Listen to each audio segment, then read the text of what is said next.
Hello बच्चों, next पर JEE के यूट्यूब चैनल पे आपका बहुत बहुत स्वागत है। आज के इस वीडियो में हम बात करेंगे अपने एलएन स्कोर का जो जेई मेंस का पेपर हुआ है उसके कुछ अच्छे क्वेश्चंस के बारे में। मतलब जहाँ जिन क्वेश्चंस की वेराइटी मतलब बनावटी कुछ इस तरीके है जैसे बच्चा अटक सकता है इन एग्जाम हॉल अगर उस तरह की चीजें उसने नहीं देखी हो, है ना। मैथमेटिक्स में खासकर बहुत बार पैटर्न या दिखावटी जो प्रेजेंटेशन है क्वेश्चन की वो बहुत मैटर कर जाती है और उसी से सारा का सारा खेल होता है। बच्चा कहीं और भटक जाता है तो उन क्वेश्चंस को भी अपन ने लिए जहाँ थोड़ा-सा क्रिटिकल कैलकुलेशन टाइप की चीज़ लगी हो, मैनिपुलेशन टाइप की चीज़ लगी हो, वो भी लिए हैं या कॉन्सेप्चुअली जो कॉन्सेप्ट अच्छे हैं, टफ साइड हैं, वो सारे लिए। ठीक है? चलिए पहला सवाल अपने पास है, a variable line L passes through a fix point ये, है ना? तो एक पॉइंट से ये लाइन पास कर रही है, image of a point Q 0, 0 की इमेज विद रिस्पेक्ट टू यही लाइन हमें निकालनी है और वो R बता रहा है, तो locus of a mid point of QR, है ना? मतलब क्यू तो बेसिकली ओरिजिन है और जो आर उसकी इमेज निकल के आएगी उसके मिड पॉइंट का लोकस की है वो सर्कल है, मतलब निकल के आ जाएगा, वो तो कोई बड़ी बात नहीं है। फिर आगे फर्दर इन्होंने पूछा था the area of a square inscribe in this circle is, है ना। तो जो भी इस सर्कल आएगा उसके हिसाब से जो भी स्क्वायर बनेगा एंड उसका एरिया एरिया निकल जाएगा, कोई बड़ी बात नहीं। तो सबसे पहले तो हम यहाँ पे देखो चालू करते हैं, तो हमने क्योंकि एक ही चीज दे रखी लाइन की, है ना, तो मैंने बोल दिया y बराबर, अच्छा लाइन का इक्वेशन लिख लेते हैं, ठीक है। तो सिंपल स्लोप और पॉइंट फॉर्म से लिख दिया y minus y one is equal to m into x minus four, clear है। अब ये हमारे पास लाइन आएगी, इसको थोड़ा जनरल फॉर्म में लिखे तो एम एक्स माइनस का वाई प्लस का थ्री माइनस का फोर एम बराबर जीरो। बेटा ये आ गई हमारे पास लाइन की इक्वेशन। ऑफकोर्स इसमें एक पैरामीटर एम अपना पड़ा हुआ है, कोई दिक्कत वाली बात नहीं है। नेक्स्ट जो चीज हमारे पास निकलती है, अब हमें इसकी इमेज निकालनी है जीरो जीरो की, तो सिंपली एक्स माइनस जीरो, ठीक है, डिवाइड बाई कितना आ जाएगा m, this is equal to y minus zero divide by कितना आ जाएगा माइनस का one, this is equal to minus का ट्वाइस ऑफ जीरो जीरो, मैंने इसमें डाला तो बेटा ये आ जाएगा थ्री माइनस का four m divided by m square plus one, ये आ गया, ठीक है, क्लियर है। तो यहाँ से जो x निकलेगा वो आ जाएगा कितना, two m into four m minus three और नीचे आ जाएगा कितना एम स्क्वायर प्लस वन। ऐसे ही जो y आएगा वो मेरा कितना आ जाएगा, वो आ जाएगा इतना twice of three minus four m whole divided by m square plus one. मेरे ख्याल से इतना समझ में आया होगा, ठीक है भाई। x निकल आया, y निकल आया और यही तो हमारे कोऑर्डिनेट हैं r के, यही तो r जो है वो बनेगा, r का x कोऑर्डिनेट ये हो गया, r का y कोऑर्डिनेट ये हो गया, तो ये हो गया। अब हमें लोकस निकालना है क्यू आर का मिड पॉइंट, है ना। तो क्यू आर का जो मिड पॉइंट है, क्यू तो सभी को पता ही है भाई, है ना, क्यू तो हमें पता ही है कि ये रहा जीरो जीरो, और आर हमें पता ही है, ये दोनों पड़े हैं। तो जो मिड पॉइंट है मान लो पी है तो उसका एच कॉमा के मानते हैं भाई, है ना। तो ये जो एच आएगा दिस इज इक्वल टू कितना बनेगा, इसका एक्स कोऑर्डिनेट प्लस ये बाई टू, तो इसका एक्स कोऑर्डिनेट तो यही रहा, प्लस जीरो बाई टू करूंगा, ठीक है, तो वो आ जाएगा two m into four m minus three divided by हमारे पास आएगा एम स्क्वायर प्लस वन, ठीक है भाई। ये तो आ गया एच और बाई टू करेंगे तो ये कट जाएगा, क्या ये बात समझ में आ गई, क्योंकि जीरो प्लस ये करूंगा बाई टू करूंगा तो टू कट जाएगा। ऐसे ही के जो आएगा वो भी हमारे पास कितना आ जाएगा, थ्री माइनस का four m divided by m square plus one, है ना, वो टू कट जाएगा, के भी आ गया एच आ गया। अब एम को एलिमिनेट करना है हमें, तो अब उसके लिए आप देखो ध्यान से, देखो सीधी सीधी बात है, ये सारा एक्सप्रेशन लगभग सेम ही है ना, बस एक माइनस था इनका फर्क है, तो क्यों ना हम इसमें डिवाइड कर दे, सीधे एम की वैल्यू ही आ जाएगी। तो मैंने एच अपॉन के किया, समझ रहे हो, एच अपॉन के करेंगे तो ये वाला चीज इससे कटेगा और ये माइनस छोड़ के जाएगा, तो ये आएगा किसके बराबर, माइनस एम के बराबर, देख लीजिए आप, ठीक है, ये किसके बराबर आ गया भाई, माइनस एम के बराबर। तो यहाँ से मैंने एम की वैल्यू निकाली और वो डाल दी कितनी, माइनस का एच वाई के। अब ये उठा के मैं किसी में भी डाल देता हूँ, मान लो इसमें डाला, तो यहाँ से देखो के बराबर मेरे पास कितना आएगा, three minus of minus plus four h y k, और नीचे आ जाएगा कितना h square by k square plus one, और ये आ गया कितना three k plus four h divided by k into h square plus k square, और नीचे आ जाएगा के स्क्वायर, तो वो भी चला जाएगा ऊपर, के से के कट गया, ठीक है भाई। हाँ ठीक है, और ये भी चाहो तो काट दो के से के, है ना, क्लियर है। तो हमारे पास ये आ गया H square plus k square बराबर three k plus four H, मेरे ख्याल से सही है, क्रॉस मल्टीप्लाई कर दिया इधर इधर वाले में। ठीक, तो फाइनली ये हमारे पास आ गया और एच और के में रिलेशन आ गया। आप simply x square plus y square minus का ये आ जाएगा कितना 4x माइनस का 3y बराबर 0। तो ये आ गया सर्कल। क्लियर भाई, ये हमारे पास सर्कल की इक्वेशन जो बननी थी वो ये आ चुकी है। अब इसमें तो कोई दिक्कत वाली बात मेरे ख्याल से होनी नहीं चाहिए। ठीक है भाई, जो सर्कल की इक्वेशन बननी थी वो ये आ गई। अब हमसे पूछा गया है ये जो सर्कल बना है, ठीक है। अब सर्कल देखो कोई भी किसी भी तरीके का बना हो, सेंटर वगैरह जो भी है, हमें तो मतलब जो है वो इससे है कि इसके अंदर जो स्क्वायर हम डालेंगे, ठीक है भाई, इसके अंदर जो स्क्वायर हम डालेंगे, ठीक है, वो उसका वो निकलवाना चाह रहा है एरिया। ठीक, तो आप जैसे कहीं से भी चालू करोगे तो आप समझदार लोगों को इंस्क्राइब करना है तो भैया जो इस स्क्वायर का भी सेंटर होगा वो इसी के साथ में हो जाएगा सेट। ठीक है, तो जैसे जो भी रेडियस इसकी आएगी उसी से मैटर करेगा हमें तो, क्योंकि हमें तो साइड की लेंथ मिलते हमारा काम हो जाएगा, है ना। साइड की लेंथ मिलते हमारा काम हो जाएगा और ये बेटा बनेगा कितना, रेडियस आर, और आर इसकी कितनी आएगी वो निकाल लीजिए आप। तो वो आ जाएगा जी की वैल्यू कितनी भाई, यहाँ से 2। ठीक है भाई, जी सॉरी, जी की वैल्यू कितनी है -2 और एफ की वैल्यू कितनी है -3/2। तो जी स्क्वायर प्लस एफ स्क्वायर और सी तो है ही नहीं, तो ये आ गया 4 चौक 16 और ये मिलके 5, 5/2। तो रेडियस इसकी आ गई 5/2। ठीक है, और ये ऑफकोर्स 45 एंगल बनेगा क्योंकि 90-90 होता है ना। तो अगर मैं पूरी साइड को बोलूँ तो ये जो लेंथ आएगी वो कितनी आ जाएगी, आर कॉस ऑफ 45 डिग्री। तो आर तो कितना है 5/2 है ना, और कॉस 45 में 1/√2 आ जाएगा। तो ओवरऑल अगर लेंथ देखें, साइड लेंथ जो आएगी इसकी, है ना, वो हमारे पास कितनी बन जाएगी, इसका 2 गुना, तो वो आ जाएगा 5/√2। ठीक है भाई, ये बनेगा, देख लीजिए आप लोग।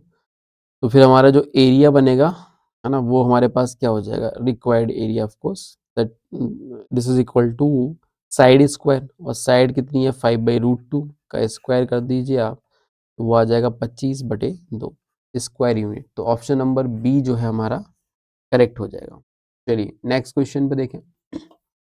अब देखो इसमें बोला गया है ये मॉड मॉड दे दिए हैं, है ना, तो थोड़ा सा ट्रिकी क्वेश्चन है। मैं आपको बता देता हूँ इसके पीछे की जो कहानी है क्या है ना, मतलब आपको अगर पहले कभी कर रखा है तो बहुत ईजी होगा। अच्छा, हमने एक वीडियो भी वैसे डाली हुई थी शुरुआती में, मिनिमम फंक्शन मतलब मॉड मॉड मॉड इस तरीके से दे रखे हैं तो कैसे निकालना होता है, तो उसका सिंपल सी कहानी मैंने आपको बताई थी वहाँ पे भी, और मैं फिर वही दोहरा रहा हूँ। जैसे मान लो ये लिखा हो, छोटा रूप दिखाता हूँ, x-1 का mod plus twice of x-2 का मॉड, चलो ऐसे दिखाया। ठीक है, चलो एक और ले लेते हैं, 3 टाइम्स ऑफ x-3 का मॉड, ऐसे। तो आप भी समझो इसको। अच्छा, यहाँ पे अगर ऐसे ये कोफिशिएंट भी नहीं होते, है ना, तब भी और अब भी, और है भी तब भी चल जाएगा। बस एक चीज का ध्यान रहे, यहाँ पे लीनियर होना चाहिए। ठीक है भाई, यहाँ पे क्या होना चाहिए, अंदर लीनियर होना चाहिए। जो मैं फंडा बता रहा हूँ उसके हिसाब से यहाँ पे क्या होना चाहिए, अंदर लीनियर। तो लीनियर ही है, जनरली आपसे पूछेगा भी इस तरह के सवालों में लीनियर में। ठीक है, तो आप उसके लिए तो निश्चिंत रहें। ऐसा नहीं कि भाई लीनियर सिखा के और वो पूछ लेगा। और अगर कुछ ट्रिक बन रही होगी तो बात अलग है ना, कोई और डाटा के हिसाब से छेड़छाड़ करी गई होगी तो बात अलग है। बट फिलहाल के तौर पे जो है वो अगर लीनियर अंदर बनता है तो इसका निकालने का जो हमने बताया था, अगर ये कोफिशिएंट भी नहीं है तो सीधे आप देखो जो अपना क्रिटिकल पॉइंट है 1 2 3 है, तो जो बीच वाला क्रिटिकल पॉइंट आएगा उसी पे मिनिमम वैल्यू आती है। तो इन्होंने यही पूछा है कहाँ किस एक्स पे आएगी, है ना। तो जैसे अगर ये है तो बीच वाला 2 पे आ जाएगी। बट अगर मान लो ये इस तरीके से लिखा हो, कोफिशिएंट डाल दिए, तो कोई बड़ी बात थोड़ी है। हम इसको ऐसे नहीं देख के फिर हम ऐसे देखेंगे, बात अभी भी सेम रहेगी कि ये देखो ऐसे देख लीजिए आप, आई बात समझ में। अगर आप ये छोटा वाला समझ जाओगे तो आप कितने ही बड़ा वाला क्यों ना आए वो आप समझ जाओ। ठीक है, अब जैसे इसमें देखो, मान लो अगर यहाँ पे दिख रहा है आपको टोटल 6 मॉड हो गए, तो यहाँ पे अब बीच में क्या है, बीच में 1 2 2 2 बार आ रहा है, फिर 3 3 3 3 बार आ रहा है, बीच में 2 और 3 आ रहे हैं, है ना। तो मिनिमम वैल्यू आप किसी पे भी देख लीजिए, 2 या 3 पे दोनों पे वैल्यू सेम ही आएगी, पहली बात तो मैं आपको बता दूं। ठीक है, 2 पे देख लो चाहो तो, अगर विश्वास नहीं हो रहा 2 पे डालो, तो बेटा 2 डालोगे तो ये 1 बनेगा, ये 0 बनेगा, ये 0 बनेगा, और यहाँ 2 डालोगे तो 1 1 और 1, तो ये कितना आ गया बेटा 4।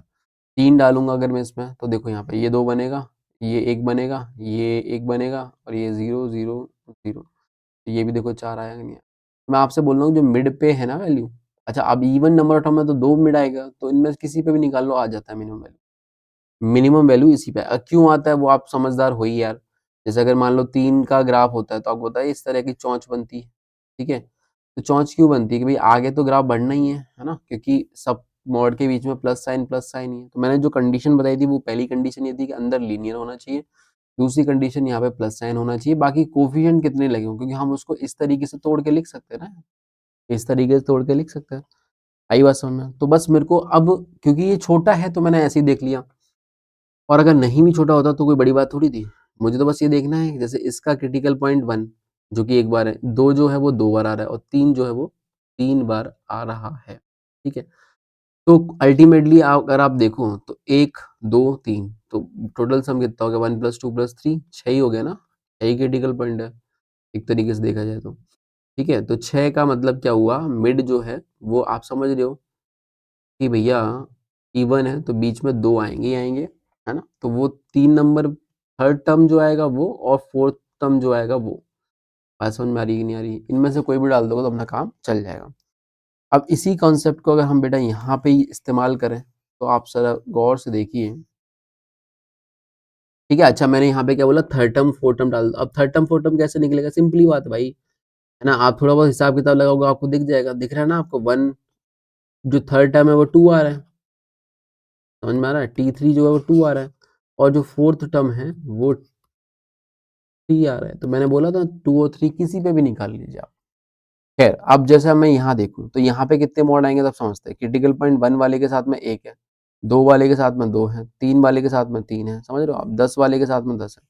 तो इस तरीके से जैसे पहले हमने ये 3 बोले थे तो टोटल इनका सम करके आया था। अब जब इतने सारे हैं तो इनका सबका सम करना पड़ेगा। तो फर्स्ट 10 नेचुरल नंबर का सम कितना हो जाएगा? n इंटू एन प्लस 1/2 जो कि बनता है कितना? 55। 55 जो है वो एक ऑड नंबर है तो सीधी सीधी बात है कि 27 दूनी 54, तो 27th टर्म, समझ रहे हो?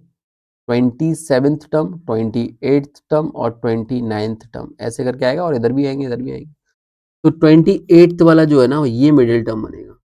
ये तो सभी लोग निकाल सकते हैं। मैं ये इसलिए बता रहा हूँ जिसको नहीं पता है उसके लिए, जिसको पता है तो झट से मिडिल टर्म निकाल के खत्म कर देगा वो तो, है ना? मिडिल टर्म बोलो या फिर मीडियन बोलो वहां पे ये मिनिमम आता है, ठीक है? तो कुल मिला के बात समझ में आई आपको? तो 28 टर्म आपको निकालना। अब ये कैसे निकालोगे? तो बहुत सिंपल है, आप थोड़ा अंदाजा लेके चलो। जैसे मैं बोलता हूँ कि अगर मान लो फर्स्ट 6 मतलब 6 तक ही होता, क्रिटिकल पॉइंट 6 तक देखते हैं कितने आते हैं, है ना? तो 6 तक के लिए 1 वाले का 1 ही है, 2 वाले का 2 है, 3 वाले का 3 है, 4 वाले का 4 है, 5 वाले का 5 है, 6 वाले का 6। यहाँ तक का सम अगर करके देखता हूँ मैं तो देखो क्या होगा, n into n plus one, है ना? n इंटू एन प्लस 1/2 आएगा। तो ये हो गया 21, है ना? तो 21 है तो ये तो पीछे रह गया, हमें तो 28 तक पहुंचना है। इसका मतलब और लपेटा जाए, है ना? 7 वाले तक जाते हैं तो देखते क्या होगा। तो अब देखिए 21 + 7 करूंगा तो ये 28 हो गया, बस मेरा काम बन गया। मतलब जो 7 वाले क्रिटिकल पॉइंट होंगे ना सारे के सारे, ठीक है, समझ रहे हो आप? तो ये जो 28वां टर्म होगा उसमें अच्छा 29वें टर्म में क्या आएगा? 29वें टर्म में ये आएगा। ये बात समझ में आई आपको? 29वें टर्म में ये आएगा, ठीक है? और 27वें में ये रहेगा और आखिरी टर्म होगा ये 7 वाले क्रिटिकल पॉइंट का जो कि 27th ही होगा। सॉरी 28वां टर्म होगा। 27 भी यही होगा ऑफ कोर्स, बट हमें मिडिल टर्म से मतलब है जो कि 28th वाला है तो वो 7। समझ में आया? मुद्दा ये है कि बस इसका जो वैल्यू आएगा वो 7 पे आ जाएगा मिनिमम वैल्यू। तो ऑप्शन नंबर बी ही करेक्ट हो जाएगा। अब ये तो थ्योरी बतानी पड़ी, एक्सप्लेन करना पड़ा इसलिए, है ना? तो आपको मोटा-मोटा क्या याद रखना है कि भैया अंदर लीनियर है, सारे मॉड के बीच में प्लस साइन है, तो जो मिनिमम वैल्यू आएगी वो मीडियन पे आएगी, है ना? ऐसा बोल लीजिए अगर स्टेट्स के पॉइंट ऑफ व्यू से बोलना चाहो, या फिर आप ऐसा बोल लीजिए कि जो मिड पॉइंट है उस पे आएगी, है ना? अब क्योंकि यहाँ पे क्रिटिकल पॉइंट आपको दिख रहे हैं सेम है तो हम टर्म वाइज की बात कर रहे हैं। जैसे यहाँ पे आपको दिखाया था कि भैया क्रिटिकल पॉइंट इसका भी 2 ही था, इसका भी 2 ही था, फिर भी अपन ने बोला कि थर्ड टर्म भी यही वाला है, x-2 वाला, है ना? सेकंड टर्म भी यही है, समझ में आ रहा है? ऐसी बात बोल रहे थे। तो उसके करस्पॉन्डिंग जो क्रिटिकल पॉइंट है उसी पे मिनिमम वैल्यू हमें मिल रही है, ठीक है? तो हमने देखा 28वां है वो चीज़ तो, और 28वां अगर है तो सीधी-सीधी बात है कि 28 तक पहुँचने के लिए हमें थोड़ा हिसाब-किताब लगाए, हाथ-पैर मारे और वहाँ से हमें चीज़ें आइडिया लग गई कि क्या हो रहा है। चलो भाई नेक्स्ट क्वेश्चन में मूव करते हैं। अगले क्वेश्चन में बोला है number of integral value of p for which this point lie inside this circle, है ना? इस पॉइंट अगर ये सर्कल के अंदर लाई कर रहा है तो ये पॉइंट डालने के बाद ये जो एक्सप्रेशन है ना, इसको मैं बोलूँ तो वो चीज़ 0 हो जानी चाहिए। बस ये डाल दीजिए, तो 2p माइनस 4 का बॉक्स का square plus 3p² minus 2p plus 1 के फ्रैक्शनल पार्ट का square is minus 9 is less then 0, ये बनेगा। अब ये इनइक्वालिटी सॉल्व आपको करनी है बेसिकली। तो देखो भाई, ये तो इंटीजर है, बाहर निकल जाएगा, तो 2p माइनस 4 का स्क्वायर अलग चल रहा है। ऐसे देखो भाई, ये जो भी लिखा है वो लिखा है, अच्छी बात है, बट ये तो प्लस आई हो गया ना, तो ये तो इसी के बराबर हो जाएगा। 3p² माइनस का 2p का फ्रैक्शनल पार्ट का स्क्वायर इज लेस देन 9, ये सिंपली बना। अब यहाँ पे देखो दो बातें हैं। अब इस इनइक्वालिटी को सॉल्व करने के लिए हमें ऑफकोर्स केसेस बनाने पड़ेंगे। अब जैसे मान लो मैंने केस बनाया कि भाई, क्या केस बनाए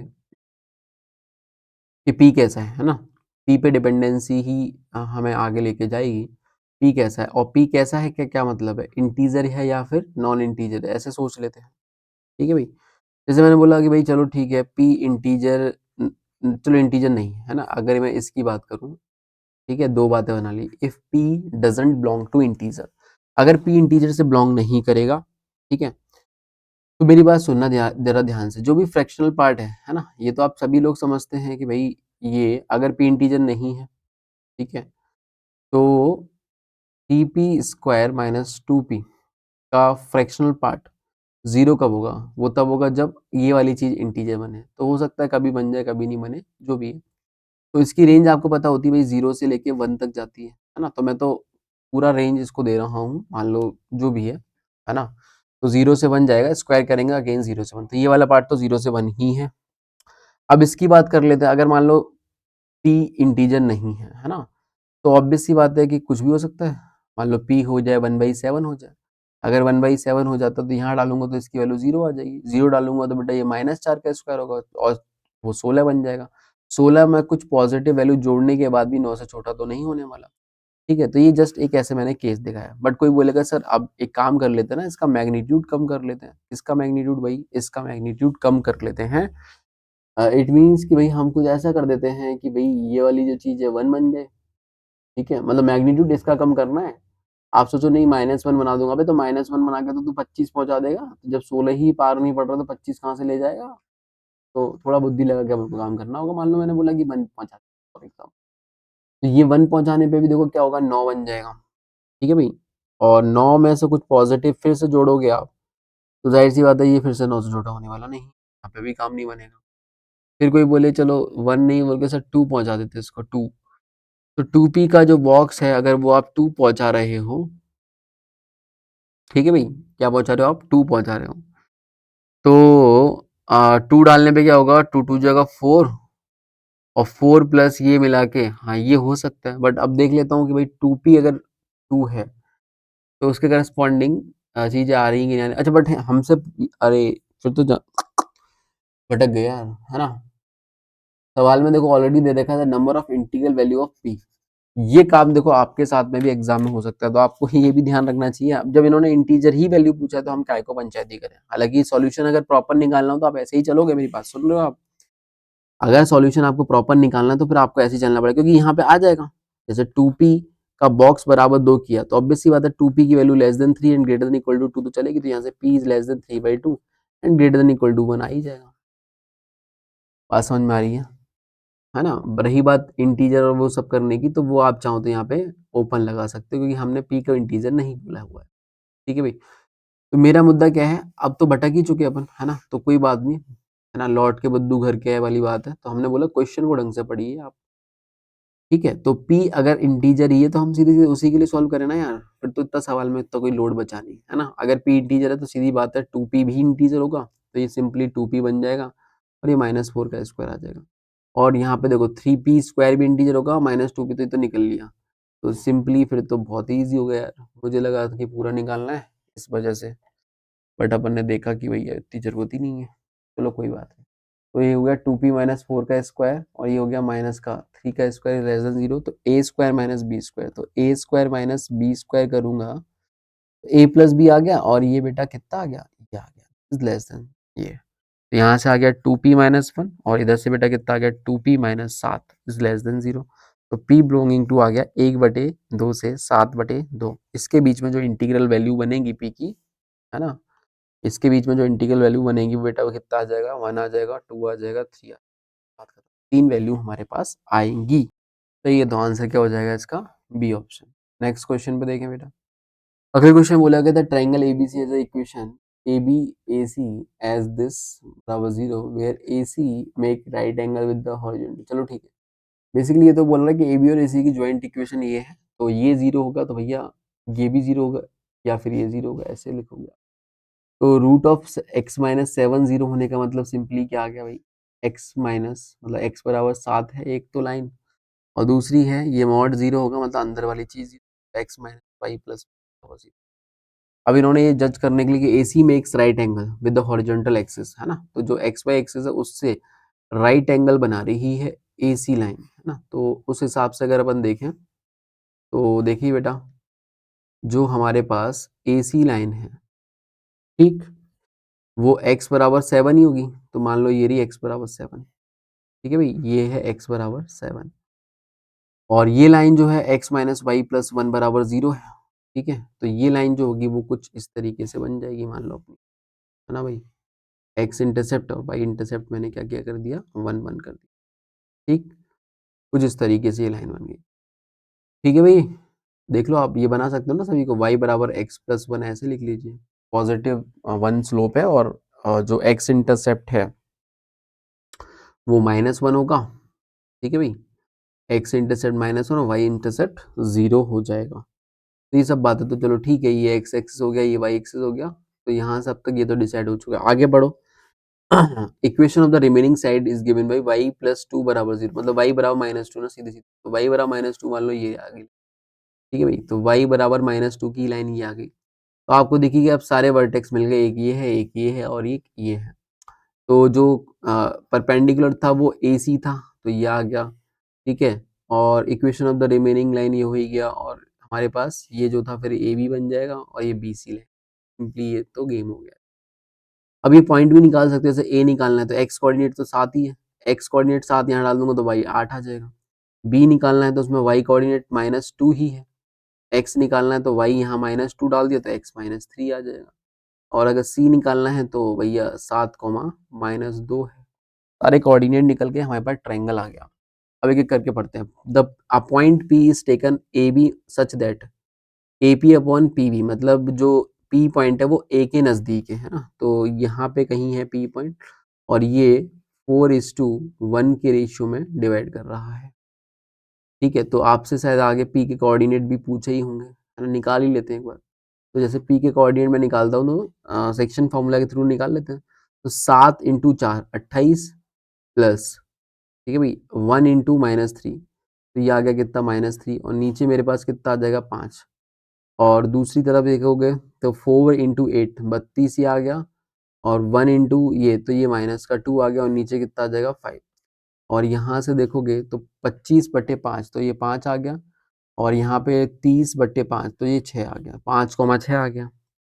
पी के कोऑर्डिनेट आ गए। ऐसे ही क्यू पॉइंट की कहानी क्या, Q is taken on A C such that A Q upon Q C, तो क्यू जो पॉइंट है वो ए से दूर है, तो मान लो यहाँ पे क्यू पॉइंट आ गया, तो 5:1 का ये रेशियो कर दिया।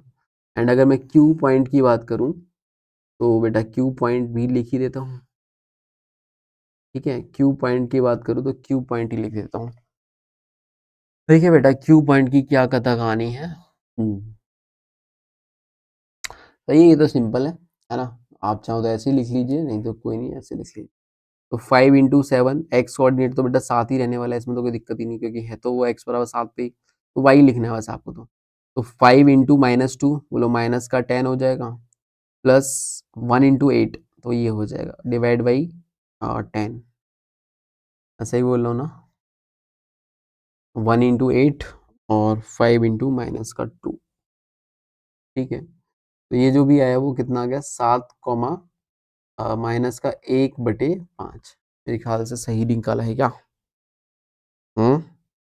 क्यू पॉइंट जो हमारा किससे दूर है भाई, ए से दूर रखना है, ओके, और क्यू सी जो है ये आ गया,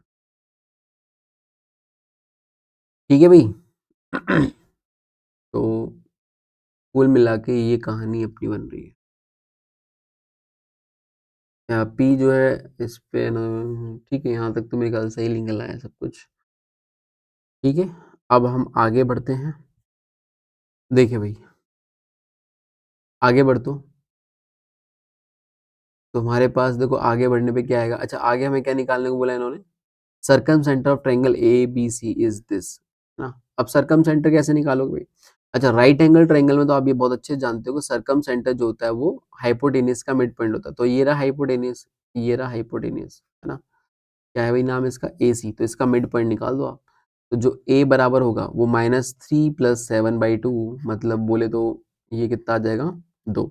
ऐसे बी जो आएगा वो कितना आ जाएगा, 8 - 2/2, मतलब 3 आ जाएगा। तो ए की वैल्यू 2 आ जाएगी और बी की वैल्यू 3 आ जाएगी। अच्छा, आगे भी कथा है कहानी, टेंजेंट ऑफ एक्यूट एंगल। वैसे देखो जो हमारे पास जो पॉइंट आएगा, क्या नाम है इसका, ओ पॉइंट यहाँ कहीं आ जाएगा। अब अगर अपन देखा जाए तो ओ पॉइंट ये आ गया, पी पॉइंट ये आ गया और क्यू पॉइंट ये रहा। तो कुछ इस तरह की बात है। अब इन्होंने पूछा tangent of acute angle O P Q, मतलब ये इसका एक्यूट एंगल वाला पूछ रहा है, मतलब मॉड लगा के बता दें सी बाई डी।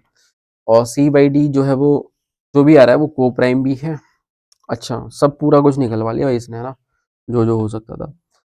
कोई बात नहीं, क्वेश्चन देखो थोड़ा लेंथी है बट ऐसा नहीं कि हो नहीं पाएगा। अब ये निकालने के लिए सीधी बात है, हम tan थीटा यूज कर लेते हैं। हमारे पास में देखो इसकी स्लोप है ही, क्योंकि जो O और P पॉइंट है वो तो इसी लाइन पे है। इसकी स्लोप हमारे पास है y बराबर 1, सॉरी m बराबर 1, है ना। ये तो लाइन है, बस आपको इसकी निकालनी है। तो स्लोप ऑफ ये PQ लाइन निकाल लेते हैं, है ना। तो PQ लाइन देखो कितना आएगा, 6 माइनस ऑफ दिस। तो 6 माइनस ऑफ दिस प्लस हो जाएगा और 5 में से एक तो माइनस का 2 आ जाएगा। तो अल्टीमेटली 6×5 = 31 / -10 ये आ गया। तो जो हमारे पास tan ऑफ थीटा आएगा वो आ जाएगा m1 - m2, ठीक है भाई, अपॉन 1 + m1 m2। तो ये माइनस का हो जाएगा अल्टीमेटली 31/10, ठीक है। तो ये आ गया कितना, 41 और नीचे कितना आ जाएगा, 21। सही है, 10 10 तो कट जाएगा, मॉड लगा हुआ तो पॉजिटिव 41 ये आ गया। और देख ही रहा है कि भाई यही सी हो जाएगा और यही डी हो जाएगा, क्योंकि इन दोनों का हाईएस्ट कॉमन फैक्टर 1 ही ओ प्राइम है। तो सी भी आ गया एक तरीके से देखा जाए तो 41, और डी भी आ गया हमारे पास 21। और अब हमसे ए तो हमारे पास आ ही गया था 2 और बी आ गया था 3। अब एक एक करके देख लीजिए आप, A plus B plus C plus D बोलो 25, ये तो गलत ही है ना, क्योंकि यही अकेला मिल गई 41 है। और ए माइनस बी करोगे आप तो बेटा वो तो -1 बन गया, ठीक है। ए माइनस बी करेंगे तो वो तो -1 बन गया। और सी प्लस डी तो नहीं नहीं, A minus B C plus D. Hmm -a minus B और C plus D. I think कुछ गड़बड़ कर, हाँ यार थोड़ी गड़बड़ यहाँ पे हो गई। यहाँ पे बेटा 5 + 1 6 आएगा, सॉरी। तो ये माइनस का 2/, ये आएगा तो माइनस का 1/3 हो जाएगा। और इसके हिसाब से फिर चले हम, यहाँ पे माइनस का 1/3 होगा, ठीक है। तो 18 19 हो जाएगा। चलो एक बार मैं फिर से दिखा दूँ, ये देखो यहाँ पे क्या आएगा अल्टीमेटली, ये आ गया तो मेरे पास कितना, 6×3 = 18 19 आ गया। और 19/3 तो ये माइनस का 6 आ गया, ठीक है। तो माइनस का ही आ गया। अब हम जो अगर निकालेंगे ना टेन थीटा, है ना, जिसको मैंने थीटा इसको बोला है, तो इसका मॉड निकालोगे, this is equal to m1 - m2। तो वो तो 19/6 हो ही गया, और नीचे प्लस करूंगा तो 1 - 19/6 हो जाएगा। इसका मॉड अगर अपन लेंगे तो 19 + 6 मिलके जो होगा वो 25 हो जाएगा, और नीचे बेटा 13 आ जाएगा। तो ये बनेगा। अब ये सही है, ये सी आ जाएगा और ये डी आ जाएगा। इसके हिसाब से अब ऑप्शन देखा जाए तो सी और डी क्या क्या बनते हैं वो हम देख सकते हैं, ठीक है भाई। सी की जो वैल्यू आएगी वो हमारे पास 25 हो गई, और डी की जो वैल्यू है वो हमारे पास 13 हो गई। तो हर एक ऑप्शन में देखो आप सी प्लस डी है ही, इनका जब जोड़ करोगे तो ये आएगा 8 और 38 हो जाएगा। अब आप देख लीजिए, है ना। जैसे बी ऑप्शन मेरे को लग रहा है आ जाएगा, क्योंकि ए माइनस बी हमारे पास कितना माइनस का 1 है, वो तो सही था। और इसमें आप जब ये ऐड करोगे तो 37 बन जाएगा, तो ऑप्शन नंबर बी करेक्ट हो जाएगा। सही है। चलिए नेक्स्ट क्वेश्चन देखो बेटा। अगले क्वेश्चन बोला कंसीडर ए बी 2 पॉइंट दे रखे हैं। The point C is on this circle such that the area of a triangle ABC is integer, है ना। तो बेसिकली क्या बोला गया, देखो आप कोई भी एक सर्कल आपने बना लिया और उसका ये तो दे ही रखा है आपको कि 2 पॉइंट तो फिक्स ही है। ठीक है भाई, 2 पॉइंट फिक्स है और ये आप अच्छे से जानते हो कि कौन से ये 2 पॉइंट की बात हो रही है। तो कुल मिला के जो कहानी है वो आप समझदार हो ना। ये है हमारे पास 2,0 और ये हमारे पास -2,0। सर्कल आप समझ ही गए, तो सेंटर 0,0, रेडियस 2 है ही, और ये दोनों पॉइंट ए एंड बी है। आगे बोला कोई भी सी पॉइंट हमने ले लिया सर्कल पे, तो सर्कल पे अगर हम पैरामेट्रिक पॉइंट ले लें तो आपको बुरा तो लगेगा नहीं। R cos theta, R sine theta, R तो 2 ही है, तो 2 कॉस थीटा और 2 साइन थीटा, यही हमने पॉइंट ले लिया। अब जो आपके सामने ये ट्रायंगल दिख रहा है ना, इस ट्रायंगल के बारे में आई थिंक कुछ कुछ कह रहे हैं। सच the area of triangle is integer, तो ये जो ट्रायंगल बना इसका एरिया इंटीजर है ना। तो एरिया का एक्सप्रेशन में लिख लेता हूँ, कैपिटल ए बराबर हाफ ऑफ, देखो भाई क्या आएगा एरिया वो समझते हैं। बेस मैंने ये ले लिया, हाफ ऑफ बेस आप लिखने के लिए ऐसे भी लिख सकते हैं डिटरमिनेंट फॉर्म से, पॉइंट कोऑर्डिनेट तो आपके पास है ही। बट जब सीधे सीधे सीधे सीधे ज्योमेट्री के हिसाब से लिख सकते हो तो वो उससे अच्छा तो कुछ है ही नहीं। हाफ ऑफ बेस कितना है बेटा, 4, है ना। दो ये और हाइट ये वाली है। अब ये हाइट कितनी है वो आप देख लीजिए, जो भी देखो सी का वाई कोऑर्डिनेट होगा ना वही इसकी हाइट होगी। बट वाई कोऑर्डिनेट तो 2 साइन थीटा है। साइन थीटा तो नेगेटिव पॉजिटिव कुछ भी हो सकता है, बट एरिया पॉजिटिव ही होगा, तो 2 साइन थीटा पे हमने क्या किया, मॉड लगा दिया। तो 2 2 कट गया, तो अल्टीमेटली जो एरिया का एक्सप्रेशन आया वो आया है 4 times of mod of sine theta. अब हम चाहते हैं कि भैया ये जो है वो क्या बने, इंटीजर बने, है ना। अब इसको इंटीजर बनाने के लिए हमारे पास एक ही ऑप्शन है कि हम बोलेंगे भाई साइन थीटा का मॉड जो है वो क्या क्या हो सकता है। तो आप बोलोगे सर वो तो 0 से 1 के बीच में हो सकता है, और 0 से 1 के बीच में अगर हमें इंटीजर चाहिए तो भैया फ्रैक्शन ही आएगा।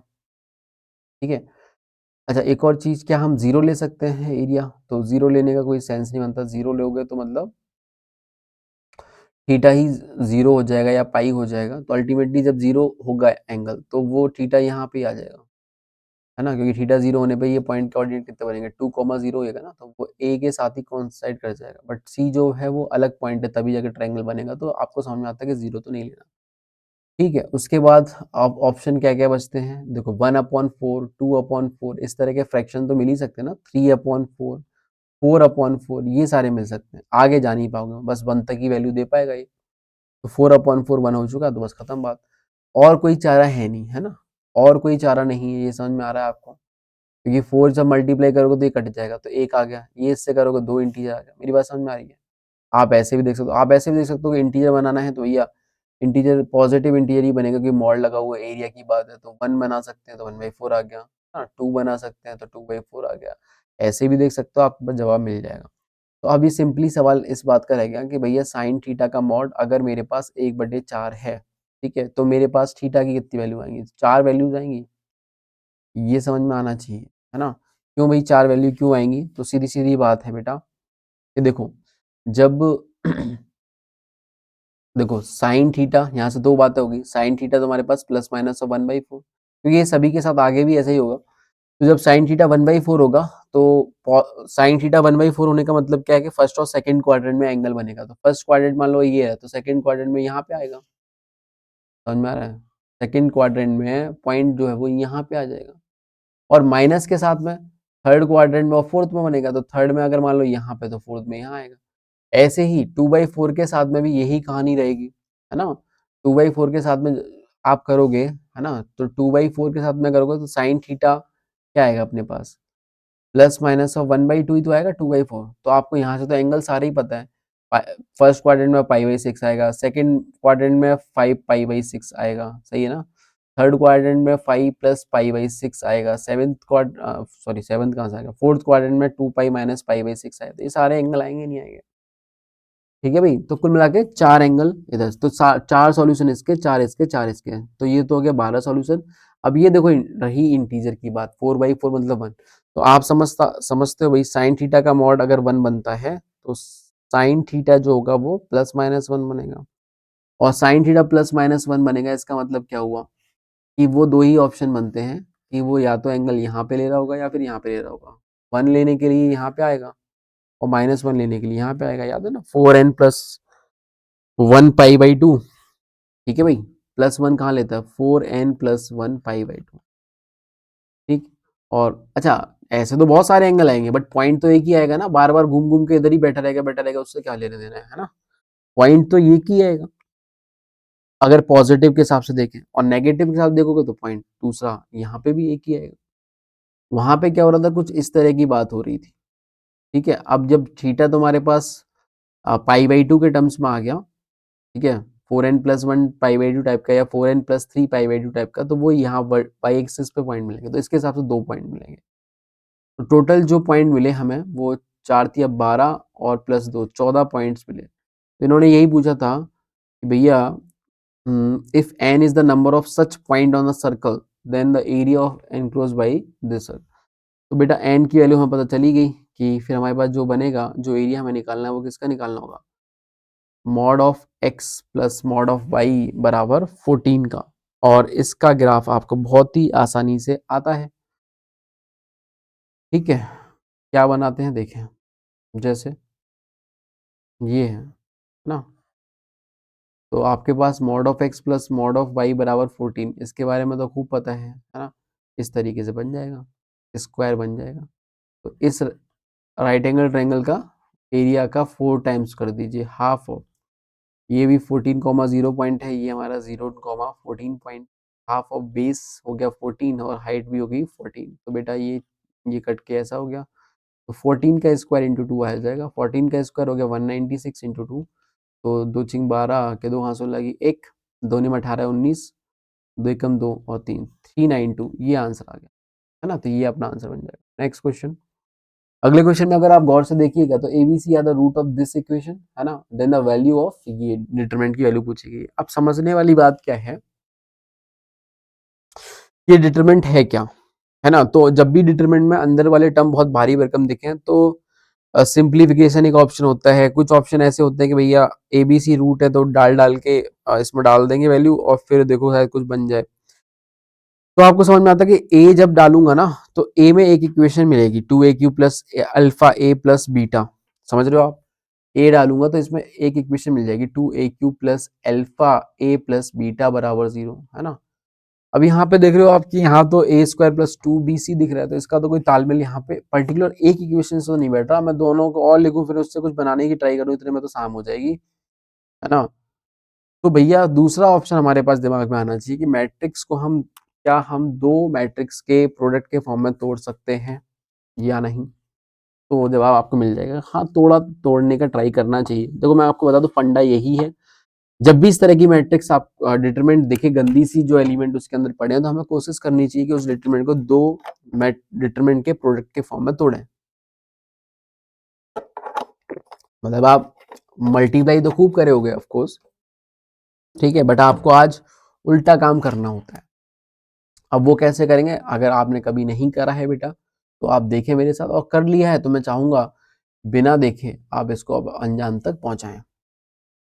देखो ये हिंट है कि 2bc, तो आप इसको ये कहना चाह रहे हैं bc प्लस bc लिख लीजिए, ऐसे 2ab जो है वो ab प्लस ab लिख लीजिए एंड सो ऑन।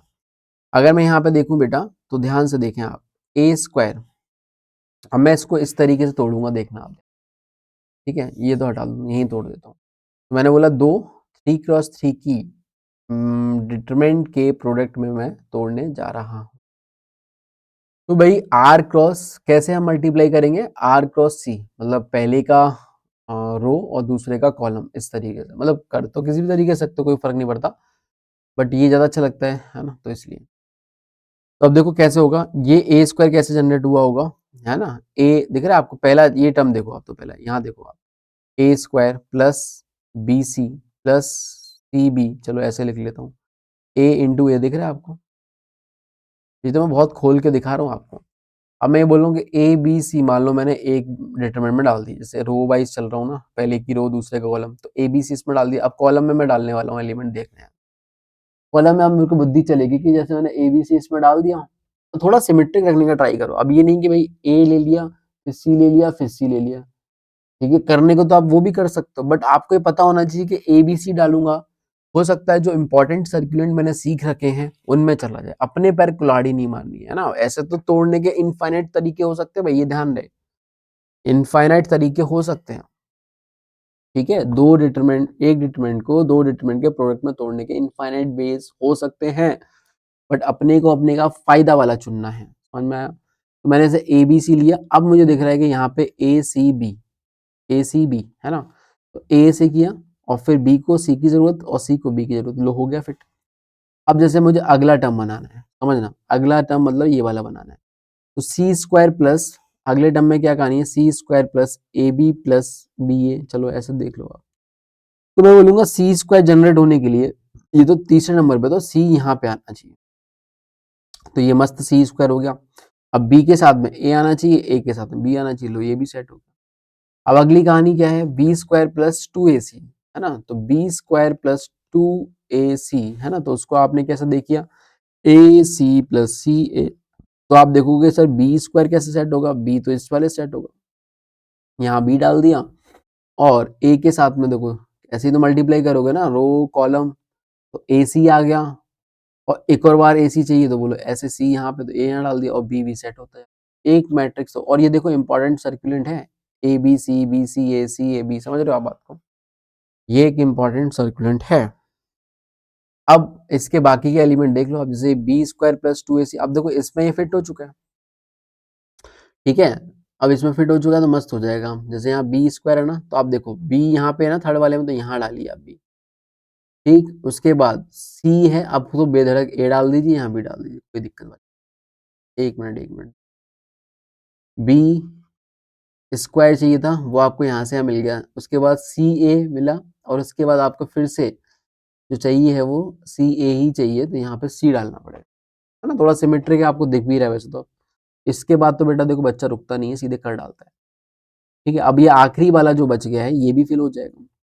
आप चाहो मैच कराने के लिए आगे देखो ऑटोमेटिक मैच हो जाएगा, देख लो आप करके, C B A square B C, ना देखो मैच हो रहा है, A square plus two B C. ऐसे आप ये करना चाहो कर सकते हो। बाकी रही बात इसको निकालने की, तो मैं निकाल लेता हूँ। मान लो मैंने इसको इसके थ्रू देखना चाहा, तो सी स्क्वायर आ रहा है ना इसमें, तो सी स्क्वायर आने के लिए देखो आप सी यहाँ पे है ना, तो यहाँ डाल दो, और ए बी है तो ए यहाँ पे तो बी डाल दो, बी यहाँ पे तो यहाँ ए डाल दो, खत्म बात। बी ए बोलो मैच हुआ, एक सी स्क्वायर मैच हुआ और ए बी मैच हुआ, तो ये हो गया, खत्म कहानी। अब ये अपना इंपॉर्टेंट सर्कुलेंट होता है जिसके बारे में बहुत अच्छे से आप जानते हो। याद है वो सर्कुलेंट क्या होता था, ए बी सी ए, है ना, सी ए बी। ठीक, this is equal to minus का sigma of A into sigma of A square minus sigma of A B. याद होगा भाई सभी को, नहीं है तो बेटा याद होना चाहिए, क्योंकि ये सब चीज़ें ही हमें महान बनाती हैं। मतलब महान तो क्या बनाती है, एग्जाम में हमें थोड़ी जीत दिलाती है ना। अब अगर आप ध्यान से देखें ना, तो ए बी सी, फिर देखो बी सी यहाँ चला गया, कोई बात नहीं, इन दोनों को इंटरचेंज कर लेते हैं, कोई फर्क पड़ता है क्या, एक माइनस साइन का फर्क पड़ेगा और कोई फर्क नहीं पड़ेगा, है ना। ए बी सी आ गया, यहाँ बी सी ए आ गया, और देखो बेटा सी ए बी हो गया ना set, A B C A B. और ऐसे ही कहानी देखो, एक माइनस यहाँ से आया ना, आने दो, बाहर पड़ा हुआ है, ये भी देखो ए बी सी, और इसको भी देखो ऐसे ही सेट कर लिया अपन ने, बी सी ए को ऊपर ले गए, सी ए बी को नीचे ले गए, तो इधर से भी एक माइनस आया, इधर से भी आया, निकल लिया, दोनों बराबर हैं। तो कुल मिला के ये किसके बराबर हो जाएगा, माइनस का सिग्मा ऑफ ए, ठीक है, into sigma of A square minus का सिग्मा ऑफ ए बी, और इसका भी होल स्क्वायर, है ना, क्योंकि ये दो बार मल्टीप्लाई हो रहा है। अब देखने वाली बात क्या है बेटा, सिग्मा ऑफ ए यहाँ पे क्लियरली दिख रहा है कि वो जीरो है, देखो ध्यान से, सिग्मा ऑफ ए जीरो है क्योंकि एक्स स्क्वायर कोएफिशिएंट ही जीरो है, तो वो लोग कुछ करने की जरूरत ही नहीं है, आंसर भी कितना आ गया बेटा, जीरो, ये वाला टर्म जीरो हो गया, खत्म बात। नेक्स्ट क्वेश्चन, जैसे बोला for distinct real number P Q R, है ना, for distinct real number P Q R. ठीक, यहाँ पे तीन लाइनें हमें दे दी हैं, L1 L2 और L3, आर कंकरेंट एट 2,4, ठीक है, for a non zero value of m, ठीक है, and the value of P inverse, चलो ये तो चलो ठीक है, for distinct real number P Q R three lines, है ना, ये जो है वो इसी पॉइंट पे कंकरेंट है, तो कोई नहीं, मतलब इस पॉइंट को सेटिस्फाई करेंगी। देखो अब एक चीज सोचने वाली बात है,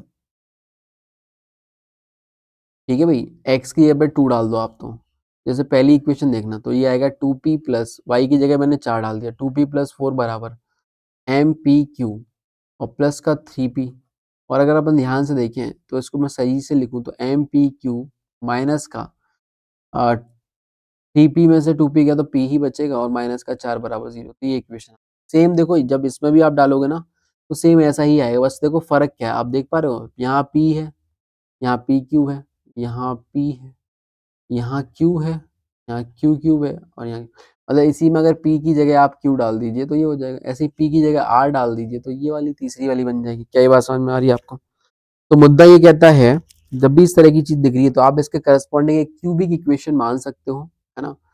तो हमने एक क्यूबिक इक्वेशन कंसीडर करी, है ना, कौन सी, M T Q plus T minus 4 बराबर 0। ध्यान से देखें, और इसके रूट हो गए पी क्यू और आर। क्या ये बात सही है? क्योंकि जब पी डालोगे तो बेटा M P Q plus P minus 4 बन जाएगा बराबर 0, है ना। तो जो ये वाली इक्वेशन आ जाएगी, क्यू डालोगे तो इसके करस्पॉन्डिंग इक्वेशन आ जाएगी, आर डालोगे तो इसके करस्पॉन्डिंग इक्वेशन आ जाएगी। अब कुछ नहीं बचा इस सवाल में, हमें सीधे सीधे ये पूछा है कि 100 times of sigma of 1 upon P. ठीक है, ये हजारों बार आपने निकाला होगा, नहीं निकाला है तो बता देता हूँ। सिग्मा ऑफ पी क्यू में जब आप पी क्यू आर से डिवाइड करोगे तो यही बनेगा। आई बात समझ में? क्योंकि सिग्मा ऑफ पी क्यू का मतलब क्या हो गया बेटा, P Q plus Q R plus R P. और जब पी क्यू आर से डिवाइड करोगे, पी क्यू आर से, पी क्यू आर से, तो ये बनेगा बेटा कितना, 1 अपॉन आर, और ये बनेगा कितना, 1 upon Q, sorry 1 upon P, और ये बनेगा 1 अपॉन क्यू। तो कहानी समझ में आई? तो बस ये, और सिग्मा ऑफ पी आप निकाल दीजिए यहाँ से, sigma of P Q, sorry sigma of P तो जीरो ही हो गया, है ना। सिग्मा ऑफ पी क्यू जो आएगा वो आएगा माइनस प्लस प्लस का 1/m, और पी क्यू आर जो आएगा प्रोडक्ट वो भी निकाल सकते हो, वो आएगा माइनस ऑफ -4 ये आ जाएगा। तो ये आ गया कितना, 1/m whole divided by 4/m। ये तो कट गया तो 100/4 आ जाएगा। तो ये कितना आ जाएगा, 25 आ जाएगा, 25 इसका आंसर बनेगा। चलिए नेक्स्ट क्वेश्चन देखो बेटा। अगले क्वेश्चन बोला है, एक हमारे पास डिटरमिनेंट दे रखी है जहाँ पे ए पॉजिटिव है ना, तो वो कोई बड़ा इशू नहीं है, ए पॉजिटिव बोल रहे हैं, अच्छी बात है। आगे क्या बोले हैं, इफ ये 4 9 16 25, देखो ये कुछ कुछ इंडिकेट कर रहे हैं ना, ये इसका स्क्वायर रूट अगर आप लीजिएगा तो ये 3 आ जाएगा, इसका स्क्वायर रूट अब अगर आप लीजिएगा तो ये 4 आ जाएगा। तो 3 4 5 राइट एंगल ट्रायंगल की बात हो रही है साहब, कुछ दिखा आपको? राइट एंगल ट्रायंगल की बात चल रही है। अब कौन सी राइट एंगल कैसी क्या वो देखें आप ध्यान से। तो ये डिस्टेंस फॉर्मूला लिखा हुआ है अगर आप नोटिस कर पा रहे हैं, और देखो अच्छा नहीं कर पा रहे तो कोई बात नहीं। अच्छा अगर ध्यान से देखो ना तो ये भी देखो क्या लिखा हुआ है, twice of area of triangle ABC, है ना। अब एबीसी ट्रायंगल कौन सा बनेगा मैं बता देता हूँ आपको। ये समझ में आया? क्योंकि भैया एरिया ऑफ ट्रायंगल जैसे लिखने हैं तो मान लो अगर कोऑर्डिनेट ये है, x coordinate y coordinate, x coordinate x2 y2 x3 y3, है ना, तो हाफ का मॉड ये ऐसे चलता था, है ना। तो मैंने बोला कि भैया ये twice of area of triangle of ABC हो जाएगा फिर तो। समझ में आया कि नहीं आया? बोलो बेटा समझ में आया? तो अब मैं बात करता हूँ कि जो कोऑर्डिनेट है वो क्या क्या है। जैसे मान ले मैंने एक तो हो गया मेरे पास a+1 b+1, ठीक है, ये एक्स कोऑर्डिनेट हो गया, x1 y1। अब यहाँ से दिख जाएगा आपको, देखो यहाँ पे ए और सी का चक्कर है, और ए और सी मतलब ये है, ए और सी देखो 3 है और ये 4 है, सबसे बड़ा 5 है, मतलब तो 5 का कनेक्शन चलो देख लेंगे। फिलहाल ए और सी का देख लेते हैं, तो हमें अभी ये वाले ले लेते हैं जो परपेंडिकुलर वाले हैं ना। तो कोई बात नहीं, ये वाले तो मैंने यहाँ दे दिए, तो सी वाला जो है फिर मैं यहाँ पे दे देता हूँ, c+2 कॉमा ये नाम क्या है इसका भी, d+2। ठीक है भाई, क्योंकि अब इसके बीच तुम जब डिस्टेंस निकालोगे ना, जैसे मान लो ये ए दे दिया ये बी दे दिया फॉर एग्जाम्पल, तो इसके बीच डिस्टेंस निकालोगे तो क्या निकालोगे, ए बी बराबर ये तो लिखोगे, this is equal to square root of c+2, या इसमें से इसको घटाओगे तो a+1 माइनस का c-2 का स्क्वायर ये आएगा, प्लस ये आएगा b+1 माइनस का d-2 का स्क्वायर ये आएगा। तो यहाँ पे हमारे पास कितना आ जाएगा, a minus C minus one का स्क्वायर आ जाएगा, और ये आ जाएगा तब b minus D minus one का स्क्वायर आ जाएगा। और अगर अपन ध्यान से देखें तो ये और ये चीज़ सेम ही है ना? तो ये 3 है, तो ये वाली लेंथ हमारी 3 हो गई क्लियरली। और उसके बाद हमारे पास देखा जाए तो a और e, तो सिंपल अब तो यही बचा, अब तो क्या नाटक कर रहे हो, e प्लस 3 आ गया और ये f प्लस 3 ले लिया। तो अब आपको दिख रहा होगा कि C और E का कनेक्शन जो है, C और E का, वहां से 4E आ गया, और यहाँ पे A और E का कनेक्शन जो है और B और F का कनेक्शन जो है वो यहाँ पे 5 आ गया। तो ये राइट एंगल ट्रायंगल बन गया, कोई बड़ी बात नहीं है। और हमारे पास ये जो कैपिटल A है ना, वो है किसके बराबर, ट्वाइस ऑफ दिस। तो ट्वाइस ऑफ दिस का मतलब क्या हो गया, हाफ ऑफ इस ट्रायंगल का एरिया क्या हो जाएगा, 4 × 3, जो कि हो गया कितना, 12। यहाँ मतलब ये पूरी चीज होगी 12। तो कैपिटल ए जो डिटरमिनेंट की वैल्यू है वो मतलब डेट ए अपने पास कितना आ गया, 12। ओवरऑल आप ये समझो, यहाँ तक बात सही है। अब हमसे पूछा है twice of date of a/2। बोलो ये सभी लोग जानते हैं, जब भी ये स्केलर बाहर निकलेगा 3 × 3 की मैट्रिक्स से बाहर निकलेगा, तो हर एक रो से बाहर निकलेगा। 3 रो होती है तो 1/2 की पावर 3 आएगा, और यहाँ पे बनेगा डेट ऑफ ए। तो ये आ गया 2/8 इंटू डेट ऑफ ए की वैल्यू कितनी है, 12। तो ये आ गया कितना, 4, 4 का ये हो गया 3, तो बेटा 3 ही इसका आंसर बन जाए। ठीक है, तो कुछ ये सवाल अपन को मिले थे।